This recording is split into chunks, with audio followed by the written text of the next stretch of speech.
Good morning मेरे प्यारे प्यारे बच्चों। चलिए आज हम शुरू करने जा रहे हैं एस ब्लॉक एलिमेंट्स। तो सभी बच्चे इसको अच्छे से वॉच करेंगे और समझने की कोशिश करेंगे। फिर भी आपको कोई भी प्रॉब्लम हो तो आप हमें ऑफलाइन क्लास में ज़रूर पूछना। ओके, तो शुरू करते हैं हम लोग एस ब्लॉक एलिमेंट्स। तो चलिए देखिए, सबसे पहले हम देखते हैं कि एस ब्लॉक एलिमेंट्स होता क्या है, इसको हम लोग डिफाइन कर लेते हैं। तो दोज एलिमेंट्स, पहले इसको हम लोग क्या कर लें, डिफाइन कर लेते हैं। तो those elements in which last electron और लास्ट इलेक्ट्रॉन को एक और नाम देते हैं हम लोग, क्या नाम देते हैं बताइए, वैलेंस इलेक्ट्रॉन फॉल इनटू किसमें फॉल करता है, एस सबसेल। किसमें फॉल करता है बच्चे, एस सबसेल में फॉल करता है। तो वो सारे एलिमेंट्स, जब आप उस एलिमेंट्स की इलेक्ट्रॉनिक कॉन्फ़िगरेशन निकालते हैं तो आप पाएंगे कि लास्ट इलेक्ट्रॉन कहाँ फॉल करता है, एस सबसेल में फॉल करता है। चलो एक एग्जांपल के थ्रू मैं आपको यहाँ पर समझाने की कोशिश करता हूँ, सभी बच्चे इसको आराम से समझेंगे।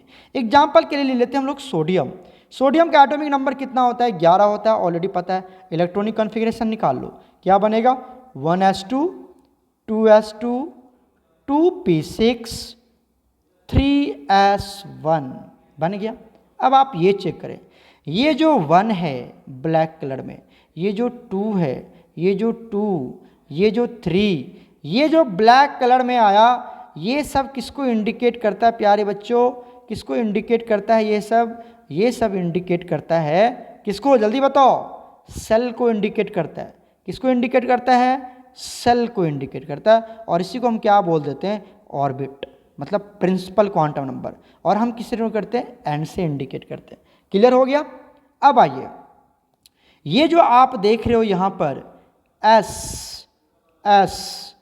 पी, ओके, और ये एस, ये किसको इंडिकेट करता है, ये इंडिकेट करता है सबसेल को। किसको इंडिकेट करता है, सबसेल को इंडिकेट करता है। क्लियर हो रहा है, हमारी बातें समझ में आ रही है या नहीं आ रही है। तो ये किसको इंडिकेट करता है प्यारे बच्चों, सब सेल को इंडिकेट करता है।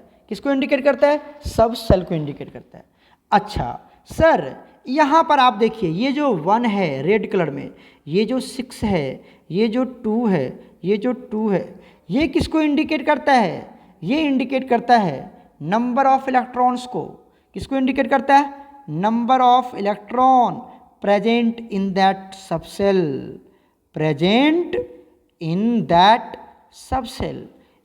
सबसेल। उस सबसेल में कितने इलेक्ट्रॉन्स हैं उसको वो रिप्रेजेंट करता है। क्लियर हो गया, क्लियर हो गया। चलिए यहाँ तक तो मैंने आपको समझा दिया। अब बात करते हैं यहाँ पर, आप ये चेक करें, सबसे हाईएस्ट नंबर ऑफ सेल कौन सा है, सबसे हाईएस्ट नंबर ऑफ सेल कौन सा है प्यारे बच्चों। तो आप क्या देख रहे हैं, 3 क्या है, हमारा हाईएस्ट नंबर ऑफ सेल है। तो हम बात कर लेंगे इसकी, 3s1 की बात कर लेंगे। अब आप देखें कि लास्ट सेल का नाम क्या है, बताइए जल्दी से। लास्ट सेल जो है हमारे पास, लास्ट सेल जो है मतलब n की जो वैल्यू होगी वो क्या होगी, 3। और 3 में जो सबसेल आ रहा है, 3 में जो सबसेल आ रहा है वो कौन सा सबसेल आ रहा है, s। और s में कितने इलेक्ट्रॉन्स हैं, नंबर ऑफ इलेक्ट्रॉन्स कितने हैं s सबसेल में, बता दीजिए, 1 है ना। तो लास्ट इलेक्ट्रॉन जो है 1 इलेक्ट्रॉन वो किस में फॉल करता है, एस सबसेल में फॉल कर रहा है। इसीलिए ये जो सोडियम है हमारा वो कौन सा इलेक्ट्रॉन है बच्चे, एस ब्लॉक एलिमेंट्स है। क्या है वो, हमारा एस ब्लॉक एलिमेंट्स है। तो सब कुछ मैंने आपको अच्छे से यहाँ पे समझा दिया। क्लियर हो गया। चलते हैं हम लोग नेक्स्ट पॉइंट की तरफ। अब कौन कौन सा ग्रुप्स इसमें आता है सर, कौन कौन सा ग्रुप्स आता है, तो मैं यहाँ पर आपको इंडिकेट कर देता हूँ। एलिमेंट्स ऑफ, नेक्स्ट पॉइंट बना लेना, elements of group 1 and group 2, okay, belongs to this block. मतलब ग्रुप 1 और ग्रुप 2 के एलिमेंट्स इस ब्लॉक को बिलोंग करता है, एस ब्लॉक को बिलोंग करता है। क्लियर हो गया, क्लियर हो गया यहाँ पर, ठीक है। तो चलते हैं, देखते हैं हम। सबसे पहले हम वॉच करने जा रहे हैं ग्रुप 1 के एलिमेंट्स। किसकी बात करेंगे, ग्रुप 1, एंड देन आफ्टर बात करेंगे हम ग्रुप 2 के एलिमेंट्स। तो चलिए सबसे बात करते हैं हम पहले ग्रुप 1 एलिमेंट्स। तो बात कर लेते हैं हम लोग elements of group 1, elements of group 1 की बात कर लेते हैं। बता दीजिए कौन कौन सा एलिमेंट आता है ग्रुप 1 में। तो सर यहाँ पर आता है लिथियम, क्या आएगा प्यारे बच्चों, लिथियम, सोडियम, पोटासियम, रुबिडियम, और लास्ट क्या आता है हमारे पास, सीजियम। ओके, क्लियर है, ये सारे एलिमेंट्स यहाँ पर आते हैं। अगर मैं एलिमेंट्स की बात करें तो आप हाइड्रोजन भी लेंगे, बट हाइड्रोजन की यहाँ पर बात नहीं करेंगे क्योंकि हाइड्रोजन का अलग एक पर्टिकुलर चैप्टर में हम लोग स्टडी करते हैं हाइड्रोजन में, राइट। तो यहाँ पर मैं हाइड्रोजन की बात नहीं कर रहा हूँ, ठीक है बच्चे। चलिए अब आप देखिए, अगर मैं इलेक्ट्रॉनिक कॉन्फ़िगरेशन की बात करूँ या इसके एटॉमिक नंबर की बात करें तो चलिए ध्यान से देखिए, इसका एटॉमिक नंबर कितना होता है, 3 होता है, क्लियर है। इसका कितना होता है, 11 होता है। कैसे निकाला, अगर आप यहाँ पर इसमें कितना जोड़ देंगे, आप अगर यहाँ पे जोड़ देते हैं 8 तो हो जाएगा 11, और अगर आप यहाँ पे जोड़ देंगे 8, ठीक है, अगर आप यहाँ पे जोड़ देंगे 18, यहाँ पे जोड़ देंगे 18, तो इस तरह से आप क्या निकाल पाएंगे, सभी एटम्स का एटॉमिक नंबर निकाल पाएंगे आप इजीली। चलिए तो देख लेते हैं, यहाँ पर हम, ये आ गया 3, यहाँ पर हो गया, यहाँ पर कितना हो जाएगा बताओ 19, यहाँ पर कितना हो जाएगा 37, यहाँ पर कितना हो जाएगा बताओ जल्दी से 55। तो इस तरह से आप क्या निकाल सकते हैं, सभी का एटॉमिक नंबर कैलकुलेट कर सकते हैं। तो रट्टा नहीं मारना एटॉमिक नंबर, सिर्फ आपको पहला एटम का एटॉमिक नंबर तो ऑलरेडी पता ही होता है, आराम से हम उस तरह से निकाल लेंगे। और ये जो 8, 8, 18, 18 नंबर है, ये जो 8, 8, 18, 18 उसके बाद 32 आता है, इसको बोलते हैं हम मैजिक नंबर। क्या बोलते हैं इसको हम लोग, मैजिक नंबर बोलते हैं। तो चलिए ये सब तो बात हम जानते हैं। अब चलिए लगे हाथ इसकी क्या कर लेते हैं, हम इलेक्ट्रॉनिक कॉन्फ़िगरेशन निकाल लेते हैं। बताइए क्या निकालेंगे इसकी इलेक्ट्रॉनिक कॉन्फ़िगरेशन। इसका इलेक्ट्रॉनिक कॉन्फ़िगरेशन हो जाएगा बच्चे 1s2 2s1। इसका इलेक्ट्रॉनिक कॉन्फ़िगरेशन बता दीजिए क्या निकलेगा, इसका इलेक्ट्रॉनिक कॉन्फ़िगरेशन हो जाएगा 1s2 2s2 2p6 3s1 ही आएगा ना, तो 3s1 आ गया, क्लियर है। उसी तरह से जब इसका निकालेंगे आप, कौन सा ये हमारा है, ये हमारा पोटाशियम, तो कैसे निकालेंगे बता दीजिए जल्दी से। ये निकाल लेते हैं 1s2 2s2 2p6 3s2 3p6 4s1, clear है। अब आप क्या देख रहे हैं, अब आप गौर से देखिए, आपको यहाँ पर महसूस होगा कि लास्ट सेल कौन सा है, 2 3 4। तो इस सब में लास्ट में कितना इलेक्ट्रॉन आ रहा है, यहाँ पर आपने ये गलत कर दिया, यहाँ पर कितने इलेक्ट्रॉन्स आते हैं बच्चे, 3 ही है ना, तो यहाँ पर कितना आएगा 1 आएगा, तो ये आ गया। यहाँ पर क्या होगा बताओ जल्दी से, 3s1, यहाँ पर 4s1। तो इस तरह से इसका क्या निकलेगा, इसका निकलेगा आपका 5s1, लास्ट में क्या निकलेगा 6s1, क्लियर हो गया। इस तरह से आप चेक कर पा रहे हैं कि अगर मैं इसकी इलेक्ट्रॉनिक कॉन्फ़िगरेशन की बात करूं, कौन सी electronic configuration, general electronic configuration.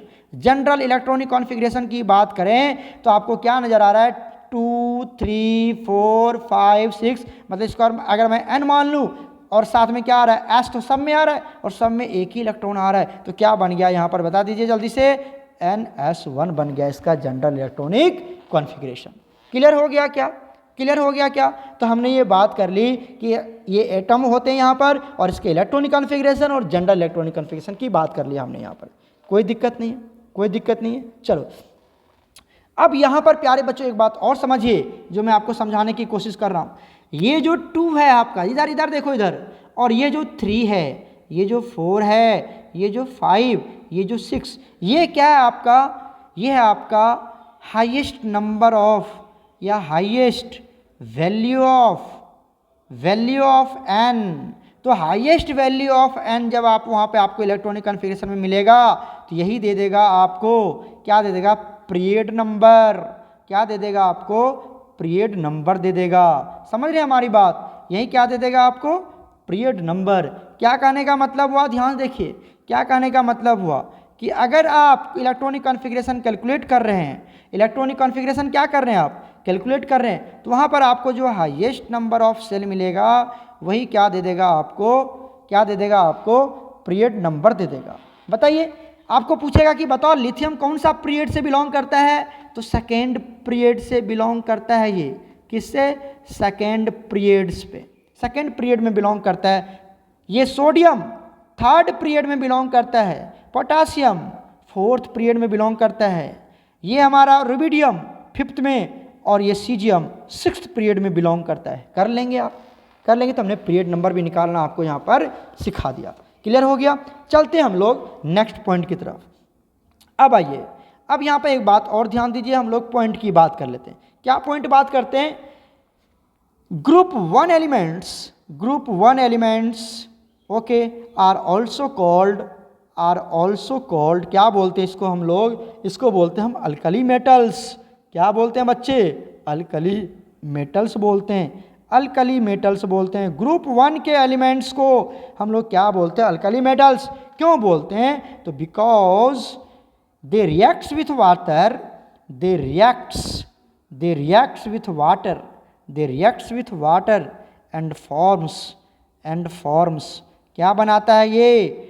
Strong bases बनाता है। क्या बनाता है? स्ट्रॉन्ग बेस बनाता है, इसीलिए इसको क्या बोलते हैं? हम अल्कली मेटल बोलते हैं। चलिए एग्जाम्पल के थ्रू देते हैं, एग्जाम्पल ले लेते हैं। मान लीजिए हमने क्या ले लिया? सोडियम ले लिया, ठीक है। ग्रुप वन का एलिमेंट्स अभी मैंने आपको बताया था, ग्रुप वन में ये सब एलिमेंट्स आता है। अगर आपने इसकी रिएक्शन करवा दी किसके साथ? वाटर के साथ, तो क्या बना लेगा प्यारे बच्चों? ये बना लेगा NaOH, साथ में क्या बना लेगा? हाइड्रोजन गैस क्या करता है? यहाँ से रिलीज करता है। तो ये हमारा क्या है बताओ जल्दी से? ये है हमारा स्ट्रॉन्ग बेस। तो ये स्ट्रॉन्ग बेस बना लेता है, इसीलिए ये जो सोडियम है इसको हम क्या बोलेंगे? इसको बोलेंगे अल्कली मेटल। क्या बोलेंगे हम? Alkali metal. अल्कली मतलब होता है बेस, ठीक है। वाटर सोल्युबल बेस को बोलते हैं हम अल्कली मेटल बोलते हैं। यहाँ पर एक बात और देख लीजिए, मैं आपको थोड़ा सा समझा देता हूँ यहाँ पर कि जो लिथियम है, सोडियम, पोटासियम, रुबिडियम, सीजियम, ठीक है। आप ये बात याद रखें कि सोडियम, पोटासियम, रुबिडियम, सीजियम, ये जब वाटर के साथ कंबाइन करेगा, किसके साथ कंबाइन करेगा जल्दी बताइए? इसकी जब कॉम्बिनेशन करवाएंगे आप किसके साथ? वाटर के साथ, तो क्या बना लेता है ये बना लेगा स्ट्रॉन्ग बेस, राइट। और साथ में क्या करेगा? हाइड्रोजन गैस रिलीज करेगा, ओके। लेकिन प्यारे बच्चों, जब आप इसकी रिएक्शन करवाएंगे आप किसके साथ? लिथियम के साथ। जब लिथियम के साथ क्या करवाएंगे आप? वाटर की रिएक्शन करवाएंगे, तो ये बनाता है LiOH, तो बनाएगा बिल्कुल वैसा ही, बट क्या बना लेगा? हाइड्रोजन गैस भी रिलीज करेगा।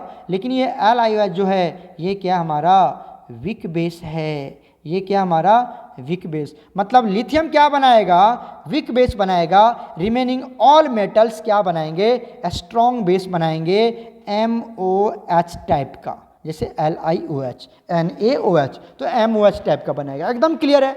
एकदम क्लियर है। तो हमने इलेक्ट्रॉनिक कॉन्फ़िगरेशन की बात कर ली, कौन अल्कली मेटल क्या होता है हमने वो भी बात कर लिया, बेस बनाएगा किस तरह का बनाएगा सब बातें कर ली। अब प्यारे बच्चों थर्ड पॉइंट यहाँ पर कवर कर लेते हैं हम लोग, ऑक्सीडेशन स्टेट। क्या बात कर लेते हैं बताइए जल्दी से?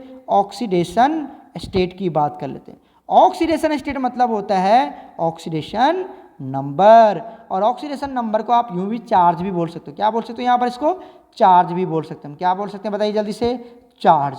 बताइए जल्दी से, सबसे ज़्यादा मतलब जो ग्रुप वन के एलिमेंट्स है इस पे कौन सा ऑक्सीडेशन स्टेट शो होता है? तो प्यारे बच्चों एलिमेंट्स कौन कौन सा है मैं यहाँ पर आपको तो ऑलरेडी पता है, तो यहाँ पे मैं सीधा लिख देता हूँ, ऑल अल्कली मेटल्स, जितने भी अल्कली मेटल्स हैं exhibits an oxidation state of +1। कितना का ऑक्सीडेशन स्टेट शो करेगा ये? +1 ऑक्सीडेशन स्टेट शो करता है। क्यों? Due to presence of one valence electron. आपको पता है ना कितने वैलेंस इलेक्ट्रॉन होते हैं यहाँ पर? एक ही तो होता है बच्चे। तो एक ही ना वैलेंस इलेक्ट्रॉन है, तो ये वैलेंस इलेक्ट्रॉन क्या कर देता है, लॉस कर देता है। जैसे सोडियम है, सोडियम क्या करता है बच्चे बताइए, एक इलेक्ट्रॉन लॉस करता है और Na+ बनाता है, साथ में एक इलेक्ट्रॉन लॉस कर दिया। तो ये जो Na+ आप देख रहे हैं, ये कितना चार्ज शो कर रहा है, +1 शो कर रहा है, that is called oxidation state. तो जितने भी एलिमेंट्स हैं वो सब +1 ऑक्सीडेशन स्टेट में जाएगा। क्लियर हो गया। अब बात कर लेते हैं फोर्थ, दैट इज कलर। किसकी बात कर लेते हैं प्यारे बच्चों, हम कलर की बात कर लेते हैं। किसके colour, colour of alkali metals, colour of alkali metals की बात कर लेते हैं। तो चलिए कलर्स ऑफ अल्कली मेटल की बात कर लेते हैं। तो ध्यान दीजिए, मैं इसको कलर चेंज करके लिखता हूँ। ऑल अल्कली मेटल्स, जितने भी अल्कली मेटल्स हैं, all alkali metals, all alkali metals are white. कैसा होता है ये, वाइट होता है। Where as caesium has pale gold colour. कैसा कलर होता है इसका, पेल गोल्ड कलर होता है, पेल गोल्ड कलर होता है। मतलब क्या बताया मैंने आपको, देखिए हमारे पास कौन कौन सा एलिमेंट्स है बता दीजिए जल्दी से। लिथियम, चलो मैं थोड़ा सा इधर लिखता हूँ, नीचे लिखता हूँ, क्या क्या एलिमेंट्स हमारे पास, चलो ऐसा लिखता, लिथियम, सोडियम, लिथियम सोडियम, क्या लिख रहा हूँ मैं, एक सेकंड बच्चे, lithium, sodium, potassium, rubidium, last क्या आता है हमारे पास, सीजियम। तो मेरे प्यारे प्यारे बच्चों, ये जो कलर होता है, किसका कलर, ये आपका रिमेनिंग एलिमेंट्स, ये जो है लिथियम, सोडियम, पोटासियम, रुबिडियम तक, ये जो एलिमेंट्स होते हैं, इसके कलर कैसा होगा जल्दी बताइए। इसके कलर्स होते हैं हमारे पास कैसा, वाइट। ये कैसा कलर में जाएगा, ये जाता है हमारे पास वाइट कलर में। और जो आप देख रहे हैं, ये जो हमारा सीजियम है, ये कैसा कलर जाता है, पेल गोल्ड कलर में जाता है, पेल गोल्ड कलर में जाएगा। ठीक है, ये तो मैं समझा रहा हूँ आपको। क्लियर है, यहाँ तक क्लियर है कि कोई दिक्कत है, बता दो जल्दी से। यहाँ तक हमने कवर कर लिया कि कौन किस कलर में प्रेजेंट होता है। ठीक है, अब आता है, बात कर लेते हैं हम लोग नेक्स्ट एटॉमिक साइज की। किसकी बात कर लेते हैं प्यारे बच्चों, एटॉमिक साइज की बात कर लेते हैं। तो चलिए एटॉमिक साइज की बात कर लेते हैं यहाँ पर प्यारे बच्चों। सबसे पहले हम बात करते हैं डाउन द ग्रुप। किसकी बात कर लेते हैं हम, डाउन द ग्रुप बात कर लेते हैं, down the group. Down the group मतलब क्या हुआ, पता चला आपको। डाउन द ग्रुप मतलब जैसे लिथियम है, सोडियम, पोटासियम, रुबिडियम, सीजियम, और एक होता है पता है ना आपको, फ्रांसियम भी होता है। फ्रांसियम रेडियो एक्टिव होता है, उसकी बात हम नहीं करते यहाँ पर। क्लियर है, ठीक है। तो अभी आप देखिए, जो हमारा एटॉमिक साइज है, इसको हम लोग क्या बोलते हैं, down the group. Down the group, इस तरह से डाउन द ग्रुप हो गया। तो down the group atomic size क्या होगा, आप सीधी सी बात रखो, ये बहुत बार हम कर चुके हैं। नंबर ऑफ सेल क्या हो जाता है, नंबर ऑफ सेल इंक्रीज हो जाता है। नंबर ऑफ सेल इंक्रीज होगा तो एटॉमिक रेडियस क्या हो जाएगा, एटॉमिक रेडियस भी इंक्रीज हो जाएगा, एटॉमिक रेडियस भी इंक्रीज हो जाएगा। जब एटॉमिक रेडियस इंक्रीज हो गया तो एटॉमिक साइज भी क्या हो गया, एटॉमिक साइज भी क्या हो जाएगा बच्चे, इंक्रीज हो जाएगा। तो down the group atomic size increases. तो यहाँ पर बात करते हैं, हैंस हम किसकी बात कर लेते हैं, ट्रेंड की बात कर लेते हैं, ट्रेंड की बात कर लेते हैं। किसकी ट्रेंड, एटॉमिक साइज की बात, ट्रेंड ऑफ एटॉमिक साइज। तो बता दीजिए किसकी एटॉमिक साइज ऑर्डर क्या बने, किसकी एटॉमिक साइज छोटा है, बताओ जल्दी से बताओ। तो प्यारे बच्चों, लिथियम की साइज छोटी होगी किससे, सोडियम, उसके बाद पोटासियम, उसके बाद रुबिडियम, उसके बाद सीजियम। क्लियर हो गया यहाँ तक। अब यहीं पे बात कर लेते हैं हम किसकी, यहीं पे बात कर लेते हैं हम आयोनाइजेशन एनर्जी की। किसकी बात कर लेते हैं, आयोनाइजेशन एनर्जी। तो आयोनाइजेशन एनर्जी को डिफाइन नहीं करेंगे, सिर्फ इसको समझेंगे हम। ठीक है, तो आयोनाइजेशन एनर्जी की बात कर लेते हैं। बताइए, आपको पता है कि जो आयोनाइजेशन एनर्जी होता है, आयोनाइजेशन एनर्जी होता है, वो इन्वर्सली प्रोपोर्शनल होता है किसका, किसका होता है बताओ, एटॉमिक साइज की। किसकी होती है ये, एटॉमिक साइज का इन्वर्सली प्रोपोर्शनल होता है। क्लियर है। तो जैसे जैसे एटॉमिक साइज का ट्रेंड देखो ऊपर में लिखा हुआ है, तो जिसकी एटॉमिक साइज ज़्यादा होगी, जिसकी एटॉमिक साइज ज़्यादा होगी, उसकी आयोनाइजेशन एनर्जी क्या होगी बताओ जल्दी से, कम होगी। जिसकी एटॉमिक साइज ज़्यादा होगी, उसकी आयोनाइजेशन एनर्जी क्या होगी, कम होगी। तो यहाँ पर बता दीजिए, एटॉमिक साइज ये हो गया। तो ट्रेंड ऑफ आयोनाइजेशन एनर्जी की बात कर देते हैं हम, ट्रेंड ऑफ आयोनाइजेशन एनर्जी की बात कर लेते हैं तो बता दीजिए क्या बनेगा यहाँ पर। यहाँ पर लिथियम की आयोनाइजेशन एनर्जी सबसे ज़्यादा, then after sodium, then after potassium, then after rubidium, then after caesium. Clear हो चुका है, कितना ईजी है ना। उसके बाद हम बात कर लेते हैं रिएक्टिविटी की। किसकी बात करते हैं बच्चे? रिएक्टिविटी। कलर चेंज कर लेता हूँ मैं, रिएक्टिविटी की बात करते हैं। चलिए यहाँ पर बात कर लेते हैं हम लोग रिएक्टिविटी की बात कर लेते हैं। रिएक्टिविटी, ओके, रिएक्टिविटी की बात कर लेते हैं। बता दीजिए रिएक्टिविटी में क्या होगा। सबसे पहले रिएक्टिविटी की बात करेंगे डाउन द ग्रुप। कैसे बात करेंगे बताइए जल्दी से? डाउन द ग्रुप बात कर लेते हैं, down the group. Okay, down the group reactivity क्या होता है, इंक्रीज होगा डिक्रीज होगा, हम उसकी बात कर लेते हैं। तो देखिए जैसे जैसे हम डाउन द ग्रुप जाते हैं तो क्या होता है, number of shell, number of shell क्या होता है बच्चे, इंक्रीज होता है। ओके ठीक है, तो नंबर ऑफ सेल क्या हो रहा है, यहाँ पर बढ़ रहा है। नंबर ऑफ सेल बढ़ेंगे तो बताओ क्या होगा, आयोनाइजेशन एनर्जी क्या होगा बच्चे, डिक्रीज कर जाएगा, है ना। नंबर ऑफ सेल बढ़ेंगे, चलो ऐसे देखो, नंबर ऑफ सेल बढ़ गया, नंबर ऑफ सेल बढ़ गया ना, तो क्या होगा बताओ, एटॉमिक साइज, एटॉमिक साइज क्या हो गया बताइए जल्दी से, एटॉमिक साइज भी बढ़ गया। एटॉमिक साइज बढ़ गया तो आयोनाइजेशन एनर्जी क्या हो गया, आयोनाइजेशन एनर्जी कम हो गया। अब जिसकी आयोनाइजेशन एनर्जी कम होगी उसकी रिएक्टिविटी, बताओ जल्दी से, उसकी रिएक्टिविटी क्या हो जाएगी, ज़्यादा हो जाएगी। रिएक्टिविटी क्या हो जाएगा, आयोनाइजेशन एनर्जी कम तो रिएक्टिविटी ज़्यादा। क्लियर है यहाँ से? तो बता दीजिए ट्रेंड क्या बनेगा, ट्रेंड बनेगा रिएक्टिविटी का ऑर्डर क्या बनेगा, ऑर्डर ऑफ रिएक्टिविटी, जल्दी बताइए, order of reactivity, order of reactivity की बात कर लेते हैं प्यारे बच्चों। तो मेरे प्यारे बच्चों ऑर्डर ऑफ रिएक्टिविटी में आयोनाइजेशन एनर्जी कम रिएक्टिविटी ज़्यादा, तो किसकी आयोनाइजेशन एनर्जी कम है, तो सीजियम की रिएक्टिविटी सबसे ज़्यादा होगी, उसके बाद रुबिडियम, उसके बाद क्या था, पोटासियम, उसके बाद बताओ सोडियम, और सबसे कम रिएक्टिव कौन होंगे, लिथियम होंगे। क्लियर है या कोई डॉट है, जल्दी से बताओ तो, क्लियर है या कोई डॉट है। तो इस तरह से हमने देख लिया कि ये ट्रेंड बन जाएगा हमारा किसका, ऑर्डर ऑफ रिएक्टिविटी का। Very good. अब लगे हाथ हम लोग बात कर लेते हैं फोटो इलेक्ट्रिक इफेक्ट की। किसकी बात कर लेते हैं हम लोग, फोटो इलेक्ट्रिक इफेक्ट। तो आपने ऑलरेडी पढ़ रखा है स्ट्रक्चर ऑफ एटम में फोटो इलेक्ट्रिक इफेक्ट क्या होता है कि जब इसके ऊपर कोई लाइट फॉल करेगा तो इलेक्ट्रॉन रिजेक्ट होंगे और उसकी वजह से इलेक्ट्रिसिटी जनरेट होगा, that is called photo electric effect. तो मैं यहाँ पर आपको सीधा कहानी लिखता हूँ, ध्यान से देखना। कहानी क्या है, ध्यान से देखते जाओ बच्चे। कहानी है कि all alkali metals, all alkali metals, जितने भी अल्कली मेटल्स हैं, सोज कौन क्या शो करेगा, फोटो इलेक्ट्रिक इफेक्ट शो करेगा, फोटो इलेक्ट्रिक इफेक्ट शो करेगा। लेकिन एक है जो नहीं शो करता है, एक्सेप्ट, क्या नाम दे देते हैं यहाँ पर बताओ जल्दी से, कलर चेंज कर देता हूँ मैं यहाँ पर, एक्सेप्ट कौन सा, लिथियम।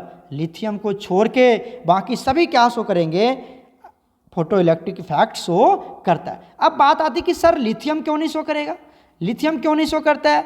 लिथियम इसीलिए शो नहीं करता है because due to very high ionisation energy, इसकी आयोनाइजेशन एनर्जी बहुत ज़्यादा होती है, इसीलिए इलेक्ट्रॉन को निकालना बड़ा मुश्किल हो जाएगा क्योंकि बहुत ज़्यादा एनर्जी देना पड़ेगा, इसलिए lithium photo electric effect show नहीं करता है। क्लियर हो गया, कोई डॉट है। चलो अब बात कर लेते हैं हम लोग यहाँ पर डेंसिटी की बात कर लेते हैं। किसकी बात कर लेते हैं, डेंसिटी। ये सब ग्रुप 1 की बात कर रहे हैं हम, ग्रुप 1 की डेंसिटी की बात करते हैं। बता दीजिए डेंसिटी में क्या होता है, आपने पढ़ा है ना कि डेंसिटी इक्वल टू क्या होता है, बताओ जल्दी से, mass upon volume, mass upon volume होता है density equal to mass upon volume होता है, राइट। आ जाओ अब यहाँ पे हम क्या लिखते हैं, देखिए ध्यान से। यहाँ पर जो डेंसिटी है, आप क्या देख रहे हैं कि डेंसिटी है वो दो फैक्टर पे डिपेंड कर रहा है, एक मास पे डिपेंड कर रहा है, एक वॉल्यूम पे डिपेंड कर रहा है ना। ऐसा तो नहीं कि एक ही टर्म है, तो ये मास पे भी डिपेंड करेगा, मास का डायरेक्टली प्रोपोर्शनल, अब वॉल्यूम का इनवर्सली प्रोपोर्शनल है ना। तो यहाँ पे मैं लिखता हूँ, ध्यान देखो, एज इट मतलब density, as it depends upon two factors. कितने फैक्टर्स पे डिपेंड करता है, two factors, as it depends upon two factors. कौन कौन सा फैक्टर है, that is mass and volume. ठीक है, दोनों फैक्टर पे डिपेंड करता है। 10 यहाँ पर आपको क्या मिलेंगे, इरेगुलर ट्रेंड भी मिलेंगे, ठीक है, जो आपको लगेगा सही है, और रियल ट्रेंड भी मिलेंगे, एक्सपेक्टेड ट्रेंड भी मिलेंगे और एक्चुअल ट्रेंड भी मिलेंगे। तो चलिए बात कर लेते हैं हम लोग यहाँ पर एक्सपेक्टेड ट्रेंड। एक्सपेक्टेड ट्रेंड क्या होनी चाहिए, एक्सपेक्टेड ट्रेंड की बात कर लेते हैं। होना चाहिए लिथियम की डेंसिटी कम होनी चाहिए। क्यों? क्योंकि मास कम है, क्योंकि जो डेंसिटी है बच्चे वो डायरेक्टली प्रोपोर्शनल टू मास है, सबसे ज़्यादा यही फैक्टर इफेक्ट करता है, ठीक है। तो जिसकी मास ज़्यादा होगी उसकी डेंसिटी ज़्यादा होगी, जिसकी मास कम उसकी डेंसिटी कम। तो होनी तो यही चाहिए ना, मास के अकॉर्डिंग देखें तो लिथियम की कम, उसके बाद सोडियम, उसके बाद पोटासियम, उसके बाद रुबिडियम, उसके बाद caesium, according to mass. According to mass, ज़्यादा मास ही फैक्टर है। 99% केस में मास ही इफेक्ट करता है, 1% वॉल्यूम इसको अफेक्ट कर जाता है। एक्चुअल ट्रेंड क्या बनेगा, ये तो एक्सपेक्टेड था, एक्चुअल ट्रेंड क्या बनेगा। एक्चुअल ट्रेंड की बात करें प्यारे बच्चों, तो एक्चुअल ट्रेंड में आप यहाँ पे गौर से देखो, मैं यहाँ पे कुछ इंडिकेट कर रहा हूँ और आपको भी ऐसे ही इंडिकेट करके पढ़ना है, तो आपको हमेशा याद रखेगा। क्या देखो, ये क्या लिखा हमने यहाँ पर, नाक, क्या ये NAK, नाक, मतलब ये किसका प्रॉब्लम है, नाक का सवाल है। यहाँ पर आपको ध्यान देना है, नाक का सवाल है। क्या करना पड़ेगा हमें यहाँ पे, जल्दी बताइए। तो आपको कुछ नहीं करना है, ये जो पोटासियम है उसको यहाँ पे रखना है और ये जो सोडियम है उसको पोटासियम के जगह पर रखना है, बस। ये इंटरचेंज हो जाता है। तो बनेगा क्या, होना है भाई, एक्चुअल ट्रेंड क्या बनेगा बताइए, लिथियम की कम होगी, लेकिन अब क्या आ जाएगा यहाँ पर, पोटासियम, देन आफ्टर सोडियम आ जाएगा, ठीक है। ये नाक का सवाल है, नाक का सवाल है, इसे याद रखना। और इसमें क्या आ जाएगा हमारा रुबिडियम, एंड देन आफ्टर क्या आ जाएगा, सीजियम। तो ये हमारा रियल ट्रेंड है, एक्चुअल ट्रेंड है, ये आपको हमेशा याद रखना है डेंसिटी के केस में। क्लियर हो गया, क्लियर हो गया कि कोई डाउट है सारे बच्चे, ये बताओ हमें, क्लियर है, कोई कंफ्यूजन तो नहीं है। चलिए अब हम चलते हैं यहाँ पर नेक्स्ट प्रॉपर्टी की बात कर लेते हैं, that is called melting point. Melting point and boiling point, किसकी बात कर लेते हैं हम लोग, melting point and boiling point की बात कर लेते हैं। तो ध्यान से देखना, मेल्टिंग पॉइंट, बॉइलिंग पॉइंट। तो melting and boiling point, these factors, these properties, ये जो प्रॉपर्टीज है, ये जो प्रॉपर्टीज है प्यारे बच्चों, is directly proportional to, is directly proportional to, किसके डायरेक्टली प्रोपोर्शनल होंगे, ये डायरेक्टली प्रोपोर्शनल होते हैं। मैं सीधा लिखूं क्या यहाँ पर, चलो देखो, ये जो प्रॉपर्टी है, ये जो प्रॉपर्टीज है melting point and boiling point की जो प्रॉपर्टी है, दिस प्रॉपर्टीज, मतलब दीज प्रॉपर्टीज, लिख ही देता हूं मैं, दीज प्रॉपर्टीज क्या होगा, मतलब हटाओ यार इतना क्या करें, मतलब मैं यहाँ पे क्या लिखता हूँ, melting point and boiling point is directly proportional to strength of metallic bonding, strength of metallic bonding. किस पे डिपेंड करता है ये, मेटालिक बॉन्ड पे डिपेंड करता है। मेटालिक बॉन्ड, जितना ज़्यादा स्ट्रॉन्ग मेटालिक बॉन्ड बनेंगे उतनी ज़्यादा उसकी क्या होगी, मेल्टिंग पॉइंट और बॉइलिंग पॉइंट होगी। अब देखो, अब ये मेटालिक बॉन्ड, आपको पता है कि ये मान लो हमारा एक मेटल है, ये एक हमारा मेटल है, इसके अंदर क्या होंगे, छोटे छोटे क्या होंगे, मेटल्स के एटम्स होंगे। मेटल के क्या होंगे, एटम्स होंगे, होंगे मेटल्स के एटम होंगे। अब इस मेटल के बीच में जितना ज़्यादा फोर्स ऑफ अट्रैक्शन होगा उतनी ज़्यादा क्या होंगे, यहाँ पर मेटालिक बॉन्ड होंगे, होंगे ना, उतनी ज़्यादा मेटालिक बॉन्ड होंगे। और ये स्ट्रेंथ किस पे डिपेंड करता है, मेटल के एटम के साइज पे डिपेंड करता है, ठीक है। अब देखो, ये अगर एक एटम है, ये भी एक एटम है और ये भी एक एटम है, अगर आप इस छोटे छोटे एटम्स की पैकिंग करेंगे, इस एटम की पैकिंग करेंगे, तो कहाँ पर पैकिंग अच्छे बनने वाला है, एक ये बना लिया हमने, एक बना लेते हैं छोटे छोटे एटम्स की पैकिंग करते हैं। कहाँ पर करते हैं हम, छोटे छोटे एटम्स की पैकिंग करते हैं, ठीक है। अब हम एक बात ध्यान से बताना कि कहाँ पर हमारा जो होगा पैकिंग बहुत अच्छा होगा, कहाँ पर वॉइड नहीं बनेगा, कहाँ पर ज़बरदस्त पैकिंग होने वाला है, बताओ। तो जहाँ पर छोटे छोटे एटम्स हैं वो आराम से क्लोजली पैक्ड हो जाएगा, क्लोजली पैक्ड हो जाएगा। लेकिन जो बड़े वाले एटम हैं वहाँ पर देखो, ये यहाँ पर गैप आ जाएगा, वॉइड हो जाएंगे, है ना, ये यहाँ पर क्या हो जाएंगे, वॉइड। यहाँ पर पैकिंग अच्छी नहीं होगी, यहाँ पर पैकिंग बहुत अच्छा होगा। जब स्मॉल में पैकिंग अच्छा होगा तो बॉन्ड स्ट्रॉन्ग बनेंगे। तो smaller the size, smaller the size, किसकी साइज ऑफ, अब मेटल है तो क्या बनाएगा, कैटायन ही बनाएगा ना, अरे मेटल क्या बनाएगा, कैटायन से बनाता है। Smaller the size of cations, smaller the size of cations, greater is the metallic bond. Metallic bond क्या होंगे वहां पर, स्ट्रॉन्ग होगा। तो इस केस में स्मॉलर साइज कहाँ बनेगा बताओ, लिथियम की साइज छोटी है ना, तो वहां तो बॉन्ड स्ट्रेंथ ज़्यादा होंगे ना। तो अगर मैं melting point and boiling point की बात करूं तो छोटा साइज जो होगा एटम्स की, उसकी मेटालिक बॉन्ड ज़्यादा होगी ना। ओके, तो लिथियम की साइज छोटी है तो मेटालिक बॉन्ड ज़्यादा होगी, ग्रेटर द मेटालिक बॉन्ड, तो melting point and boiling point भी क्या होंगे, हाई हो जाएगा। क्लियर है। इसी तरह से आप देख लीजिए कि लिथियम की मेल्टिंग पॉइंट और बॉइलिंग पॉइंट क्या होगा, ज़्यादा, then the sodium, then the potassium, then the rubidium, then the caesium. Clear हो गया क्या, ये हमारा बन गया मेल्टिंग पॉइंट और बॉइलिंग पॉइंट का ऑर्डर। क्लियर है। लगे हाथ हम लोग बात कर लेते हैं हाइड्रेशन एनर्जी की। किसकी बात कर लेते हैं प्यारे बच्चों, हाइड्रेशन एनर्जी की बात कर लेते हैं। हाइड्रेशन एनर्जी की बात कर लेते हैं। ये सब चल रहा है हमारा ग्रुप वन का सारा प्रॉपर्टी, नीट, जेई, बोर्ड, सब का यहाँ पे मैं इंक्लूड कर रहा हूँ। यहाँ अगर आप पढ़ ले रहे हैं आपको दोबारा कभी पढ़ने की जरूरत नहीं पड़ेगी। तो हाइड्रेशन एनर्जी की बात कर लेते हैं कि क्या लिखते हैं इसको हम लोग, HE से नोट कर देते हैं। ये क्या बन गया हमारा, हाइड्रेशन एनर्जी। तो देखिए यहाँ पर कुछ पॉइंट हम यहाँ पर पहले इंडिकेट कर देते हैं, उस पॉइंट को आप नोट डाउन कीजिए। जितना भी सॉल्ट है किसके, अल्कली मेटल का, सॉल्ट्स ऑफ अल्कली मेटल्स क्या होते हैं, आर इजीली क्या होते हैं बच्चे, सोल्युबल होते हैं इन वाटर। आराम से वाटर में क्या कर जाता है, वो सोल्युबल हो जाता है। क्लियर बात है। सॉल्ट को डालो, जैसे NaCl, अल्कली मेटल का सॉल्ट क्या बना बताओ तो जल्दी, एक एग्जांपल NaCl है ना, उसको पानी में डालोगे तो आराम से सोल्युबल हो जाएगा। अब दूसरा पॉइंट, ये तो पहला पॉइंट था। दूसरा पॉइंट क्या कहता है, स्मॉलर द साइज ऑफ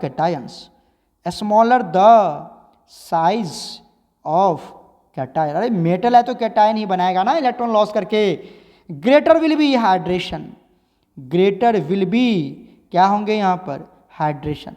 जो हाइड्रेशन होगी वो क्या होगी, ज़्यादा होगी, मतलब वाटर मॉलिक्यूल उसको ज़्यादा सराउंड करेगा, तो greater will be hydration.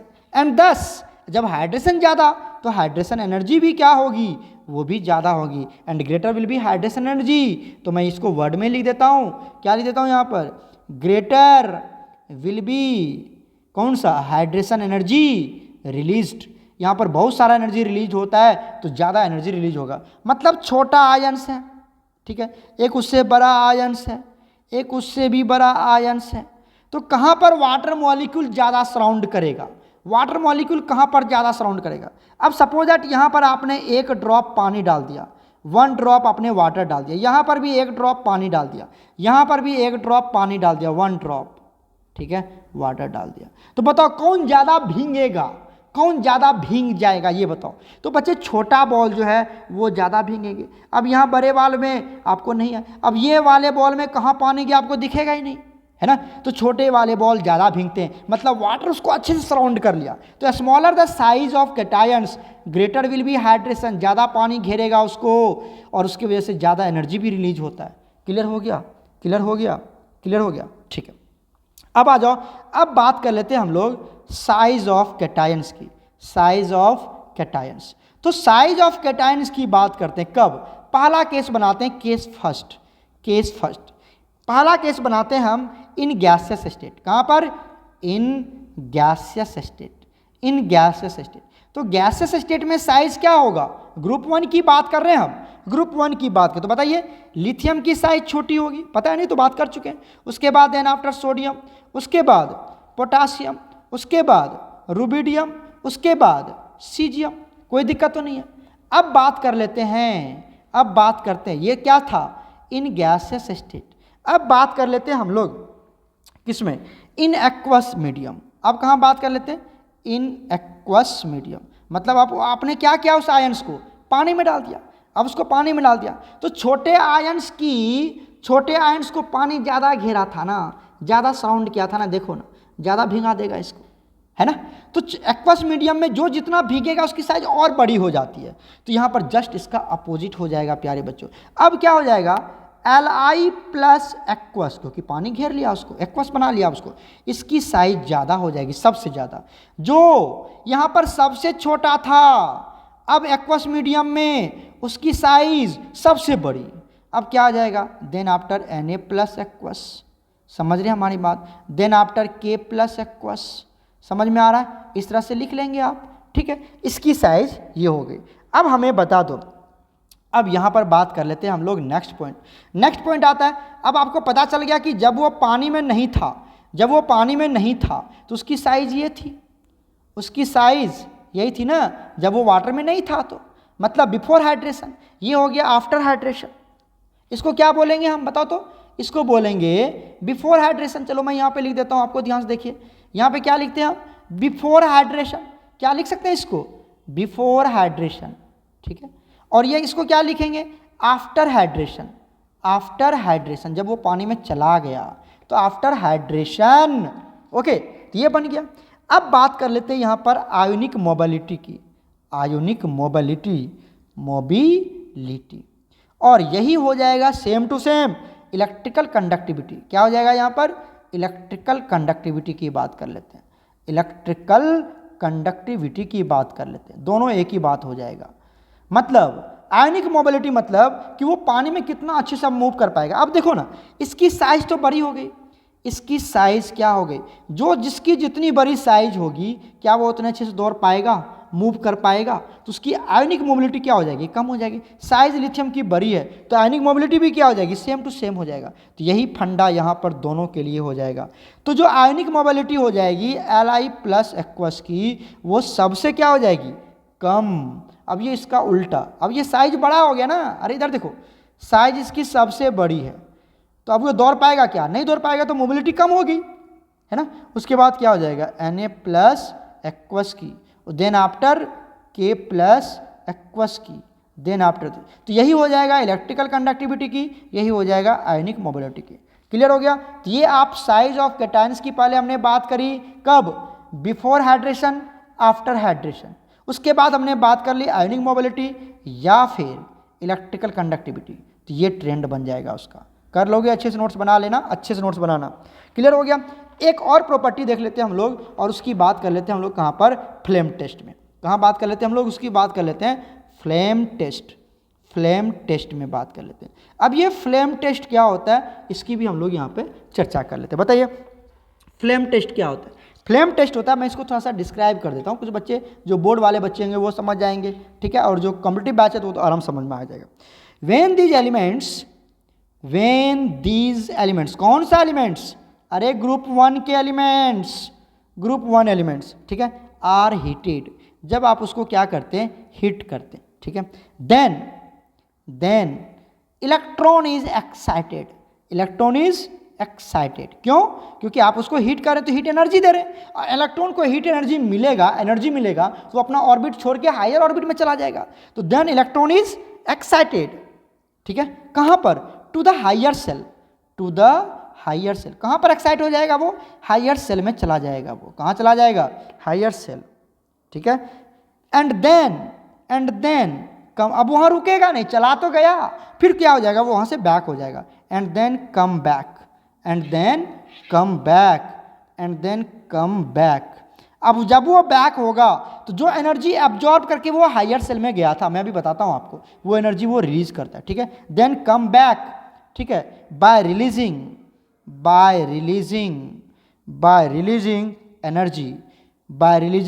Energy in the form of किसमें, radiation, in the form of radiation के फॉर्म में वो एनर्जी रिलीज करता है, in the form of radiation of a particular wavelength,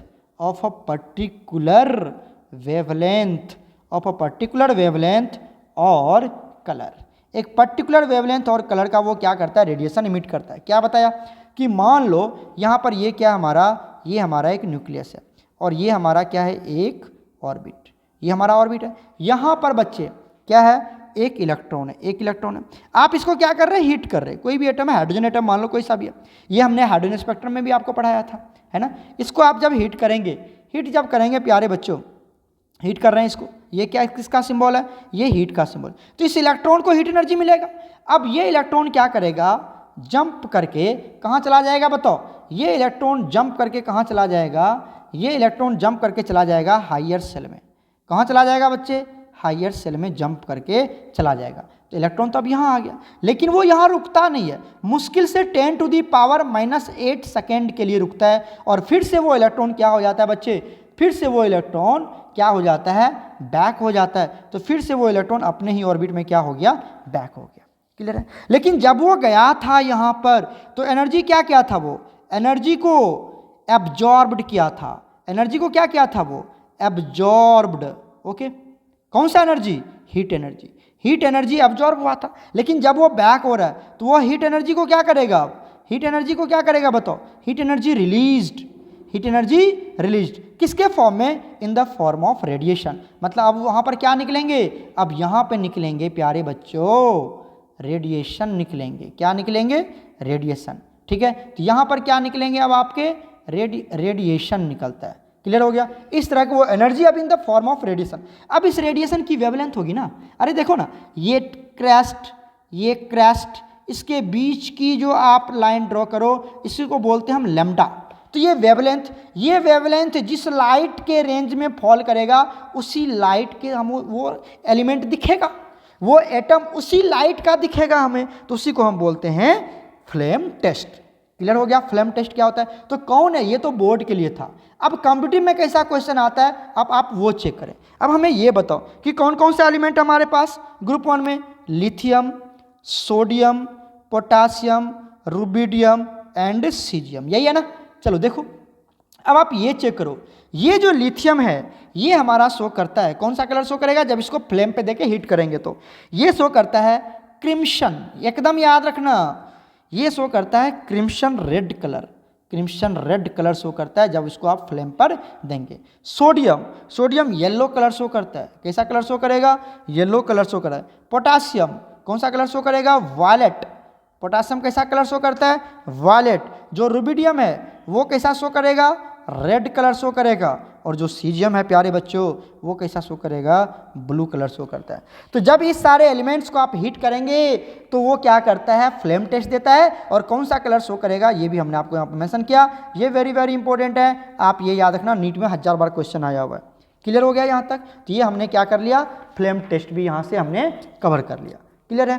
एक देख लेते हैं हम लोग, रेड्यूसिंग नेचर की बात कर लेते हैं। किसकी बात कर लेते हैं, रेड्यूसिंग नेचर की बात कर लेते हैं। चलो हम लोग एक लास्ट टॉपिक इसकी बात कर लेते हैं, हम लोग रेड्यूसिंग नेचर की बात कर लेते हैं। रेड्यूसिंग नेचर, अब जितना भी अल्कली मेटल है ये क्या करता है, चलो मैं यहाँ पे पहले आपको थ्योरी लिखवा देता हूँ। ऑल एस ब्लॉक एलिमेंट्स, मतलब एस ब्लॉक एलिमेंट्स, और कौन सा एलिमेंट्स, मेटल्स। किसकी बात कर रहे हो, मेटल्स का। हैव द टेंडेंसी, क्या टेंडेंसी होती है इसको, हैव द टेंडेंसी, किसकी tendency, to loss the electron, electron को लॉस करने का टेंडेंसी होता है ना। एंड दस गेट ऑक्सीडाइज्ड,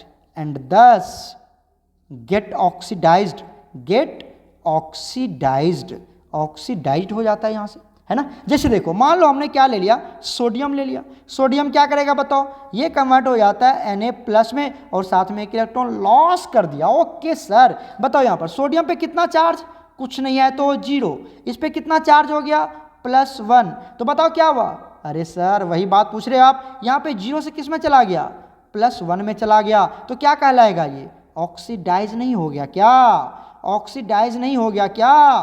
तो इलेक्ट्रॉन को लॉस करके ये खुद को क्या कर लिया, ऑक्सीडाइज कर लिया। मतलब अपनी चार्ज क्या कर ली इसने, अपनी चार्ज इसने क्या कर लिया, इंक्रीज कर लिया। सोडियम ने अपना चार्ज क्या किया, इंक्रीज कर लिया। और चार्ज जब इंक्रीज हो जाता है बच्चे, चार्ज का इंक्रीज हो जाना क्या कहलाता है, ऑक्सीडेशन कहलाता है। क्या कहलाता है, ऑक्सीडेशन। और जो इस प्रोसेस को क्या बोलेंगे हम, क्या बोलेंगे बताओ जल्दी से, इस प्रोसेस को बोलते हैं हम ऑक्सीडेशन। मतलब लॉस ऑफ इलेक्ट्रॉन क्या कहलाता है, ऑक्सीडेशन कहलाता है। पहला तो ये फंडा हो गया कि अगर चार्ज बढ़ जाए तो ऑक्सीडेशन, और दूसरा होता है loss of electron. Loss of electron को भी क्या बोलते हैं हम? ऑक्सीडेशन बोलते हैं। क्या बोलते हैं? ऑक्सीडेशन बोलते हैं। बताओ क्लियर है यहाँ तक?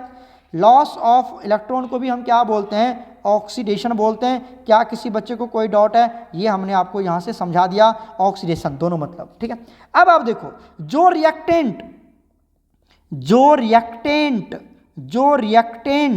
ऑक्सीडेशन शो करता है, ऑक्सीडेशन शो करता है, ओके, वह क्या होता है?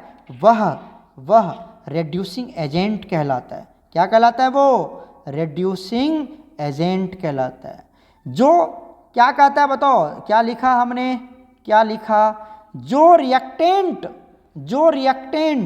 क्या शो करता है? ऑक्सीडेशन शो करता है, वह रेड्यूसिंग एजेंट कहलाता है। आप ऐसे भी याद रखें। तो बताइए, जो सोडियम था वो ऑक्सीडेशन शो कर रहा है, तो सोडियम क्या कहलाएगा? रेड्यूसिंग एजेंट कहलाएगा। क्या कहलाएगा? रेड्यूसिंग एजेंट कहलाएगा। 10 आ जाइए, 10 these metals are very good. क्या है ये? बताओ जल्दी से। Reducing agent. क्यों? क्योंकि सारे मेटल इलेक्ट्रॉन लॉस करेंगे। जैसे पोटासियम है, ये भी इलेक्ट्रॉन लॉस करेगा, K++ एक इलेक्ट्रॉन में रिलीज कर देगा, लॉस कर देगा। तो ये भी क्या कर लिया? ये भी ऑक्सीडेशन शो कर रहा है, मतलब ये क्या हो गया? रेड्यूसिंग एजेंट हो गया। एकदम क्लियर है? एकदम क्लियर है? तो ये मैंने आपको समझा दिया कि ये सारे एलिमेंट्स क्या होते हैं, बहुत ही अच्छा रेड्यूसिंग एजेंट होता है। क्लियर हो गया? कोई डाउट है? कोई डाउट नहीं? चले, तो यहाँ पर हमने आपको समझा दिया कौन अच्छा रेड्यूसिंग एजेंट है, कौन क्या नहीं है। यहाँ पर एक बात और कर लेते हैं, छोटा सा टर्म है इन एक्वस मीडियम। कहाँ बात कर लेते हैं हम? इन एक्वस मीडियम की बात कर लेते हैं। एक्वस मीडियम में मतलब आयोनिक फॉर्म में सबसे ज़्यादा कौन रेड्यूसिंग पावर शो करेगा? तो रेड्यूसिंग पावर का या रेड्यूसिंग एजेंट का क्या देखने जा रहे हैं हम? ऑर्डर देखने जा रहे हैं। ठीक है, रेड्यूसिंग पावर का क्या देखने जा रहे हैं हम? ऑर्डर। तो यहाँ पे लिख देता हूँ मैं, order of reducing agent, order of reducing power की बात कर लेते हैं प्यारे बच्चों। तो क्या बनेगा यहाँ पर? लिथियम सबसे ज़्यादा हो जाएगा, देन आफ्टर सीजियम, और उसके बाद आएगा rubidium, then after potassium, then after sodium. तो सबसे ज़्यादा रेड्यूसिंग पावर किसकी होगी? एक्वस मीडियम में जब पानी में डालेंगे तो लिथियम की हो जाएगी। ये थोड़ा सा बात आप याद रखना।